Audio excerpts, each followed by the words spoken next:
or editors making backhanded assignments. Still, columnists have become the arbitrary authors of social rules, helping readers decide what is required of them. After Pauline Phillips, or Dear Abby, wrote about the importance of writing a will, hundreds of thousands of people signed one for the first time. With one column, she normalized the idea that preparing for death, while one is still young and healthy, is not morbid, but prudent.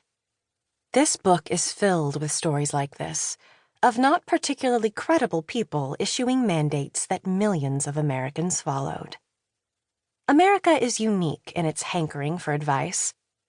The British have their agony aunts, their equivalent of advice columnists, but rarely do they reach the same level of prominence as their American colleagues.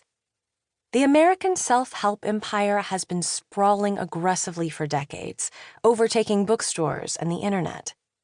It's estimated that Americans spend $11 billion a year on self-help books. Here's sound advice. Write a book, become rich, went one headline in Forbes. This multi-billion-dollar industry employs many, many advice givers. There are experts on finance and car maintenance and dog obedience. But the advice givers profiled in this book are of a more ambitious ilk.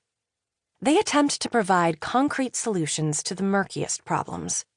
They are brave, or foolish, enough to seek answers that have escaped philosophers, poets, and religious scholars for centuries, and to bill themselves as experts on topics as broad and impossible as love, health, and life itself. The typical story about an advice giver, the one you've likely heard before, is about a phony or hypocrite, a person incapable of following his own sage wisdom, who espoused knowledge on subjects like dating or friendship, even as he remained perennially single and friendless, or who encouraged moral or fiscal restraint while he was millions in debt with a family on every continent. Miss Lonely Hearts, the 1933 novel by Nathaniel West, is the classic example. It tells the story of an anonymous advice columnist for a New York paper. The novel begins with letters from the people seeking advice from Miss Lonely Hearts. There's one from a woman being pressured by her husband to have an 8th child against her and her doctor's wishes. Another from a teenage girl born without a nose and bullied by the other teenagers at her school. And one pained letter from a boy who suspects that his deaf, mute little sister was molested and isn't sure what to do. Each letter is its own distinct melodrama, but their authors are all people who don't just need advice, but an empathetic friend, someone who can say, "It's going to be okay," with conviction.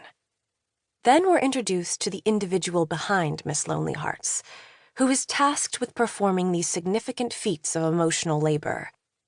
He is a depressed middle-aged man who dulls his loneliness with alcohol and chain-smoking and despises his colleagues and his readers. He churns out columns dense with mawkish one-liners such as, "When old paths are choked with the debris of failure, look for newer and fresher paths." Miss Lonely Heart's advice is clear and straightforward, presumably helpful to those seeking direction, but also a symptom of the columnist's own emotional limitations.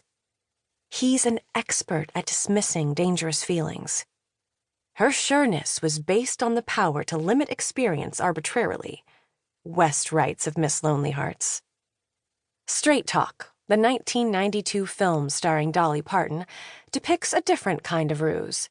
A hick with a heart of gold falls into a job as a radio psychologist in Chicago and claims to hold a PhD, though she never went to college.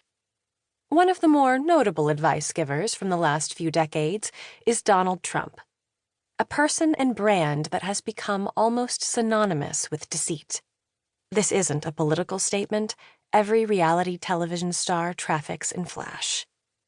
Trump's 1987 bestseller, The Art of the Deal, painted him as a cautious and expert dealmaker, but within 5 years of its publication, 4 of Trump's companies had filed for bankruptcy.